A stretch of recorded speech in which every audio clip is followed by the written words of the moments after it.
طور پر ہمارے مسلمان رجب کے مہینے میں زکوٰۃ ادا کرتے ہیں اور ماہ رجب کو ماہ زکوٰۃ بھی کہا جاتا ہے۔ یہ بھی ایک قسم کی رسم ہی ہے، اس لیے کہ زکوٰۃ کا تعلق کسی مہینے سے نہیں ہے، نہ رجب سے ہے نہ ہی رمضان سے ہے، بلکہ زکوٰۃ کا تعلق اس بات سے ہے کہ صاحب نصاب شخص کے ہاں مال کے سال گزر جائے۔ اور ظاہر ہے کہ ہر بندے کی جو زکوٰۃ کی تاریخ ہوگی وہ مختلف ہوگی، کیونکہ ضروری نہیں ہے کہ سب کے سب ایک ہی تاریخ میں صاحب نصاب بنے اور پھر ایک ہی تاریخ میں ان کا سال پورا ہو۔ کسی کا سال پورا ہوتا ہے محرم میں، کسی کا رجب میں، کسی کا رمضان میں، کسی کا اور مہینے میں، اس لیے جس کا سال جب پورا ہو اس کو زکوٰۃ دینی چاہیے۔ لیکن اس کے لیے رجب کو متعین کر دینا یا رمضان کو متعین کر دینا ٹھیک نہیں ہے، اور اس میں بہت ساری خرابیاں بھی پائی جاتی ہیں۔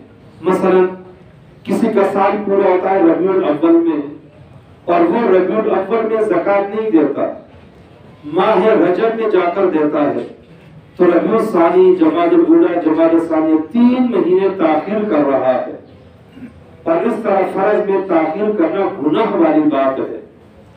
دوسری خرابی یہ ہے کہ ان 3 مہینوں میں اگر اللہ کی طرف سے موت کا فرشتہ آ جائے تو یہ اس حال میں جائے گا کہ اس نے ابھی تک زکوٰۃ ہی ادا نہیں کی، تو کتنی گناہ والی بات ہے۔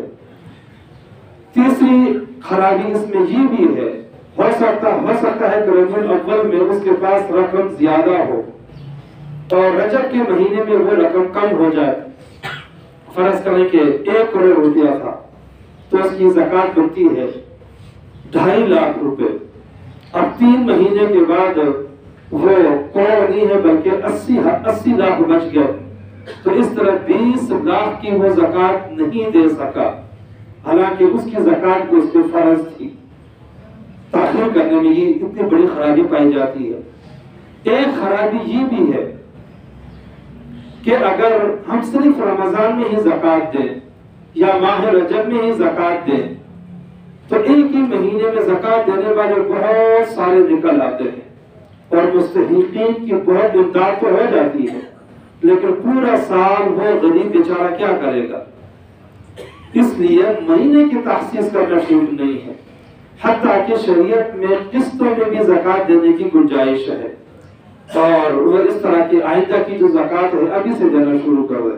ہر مہینے غریب کو 1000-500 روپے جو زکوٰۃ بنتی ہے وہ دیتا رہے اور حساب اپنے پاس رکھتا رہے، سال کے آخر میں حساب کر لے۔ تو یوں پہلے زکوٰۃ ایڈوانس دے دی تو ٹھیک ہے، کوئی حرج کی بات نہیں ہے۔ اس طرح ماہ با ماہ ہر مہینہ غریب کے ساتھ تعاون ہوتا جائے گا، شریعت اس کو پسند کرتی ہے۔ اب اگر سب کی سب زکوٰۃ ایک ہی مہینے میں دے دی جائے تو اس کی ضرورت تو 1 مہینے میں پوری ہو جائے گی، لیکن پورا سال وہ بیچارہ کیا کرے گا؟ اس لیے شریعت نے یہ حکم دیا ہے کہ جس کا جس وقت سال پورا ہو رہا ہے اسی وقت ہی زکوٰۃ ادا کرے۔ ایک بندہ 1 محرم کو صاحب حیثیت بنا تو آئندہ سال وہ 1 محرم کو حساب کرے اور زکوٰۃ دے۔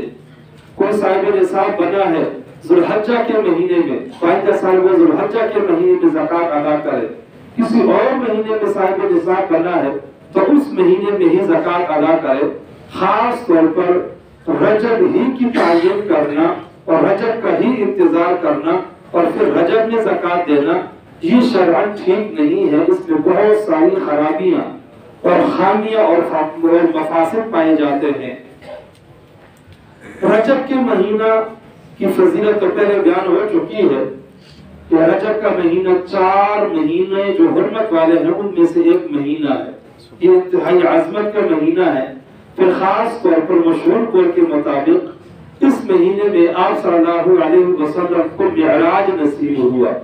آپ صلی اللہ علیہ وسلم کے معجزات کی تعداد 1000 سے زیادہ ہے۔ قرآن کریم آپ صلی اللہ علیہ وسلم کا سب سے بڑا معجزہ ہے۔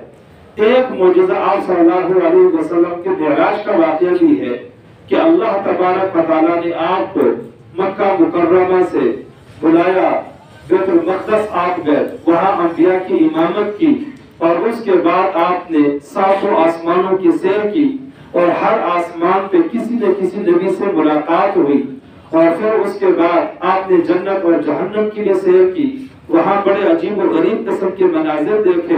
پھر اللہ تبارک و تعالیٰ کے حکم سے آپ اوپر جو ہے وہ تشریف لے گئے، شریف الاقلام تک پہنچے، اور وہاں سے اللہ تبارک و تعالیٰ نے آپ کو تحفے دیے، تحفے لے کر آپ صلی اللہ علیہ وسلم واپس آئے۔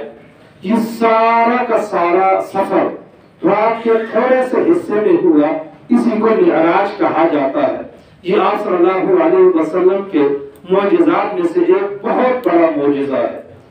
اور لِنُرِيَهُ مِنْ آیاتنا، آپ صلی اللہ علیہ وسلم کو معراج پہ بلانے کا مقصد یہ تھا کہ اللہ تبارک و تعالیٰ کے قدرت کے بہت بڑے مناظر دیکھیں، عبرت کے واقعات دیکھیں۔ چنانچہ آپ صلی اللہ علیہ وسلم نے اس دوران بڑے عجیب و غریب قسم کے واقعات دیکھے۔ اصل ان واقعات کو سننا، ان پہ عمل کرنا، ان سے عبرت حاصل کرنا ہے۔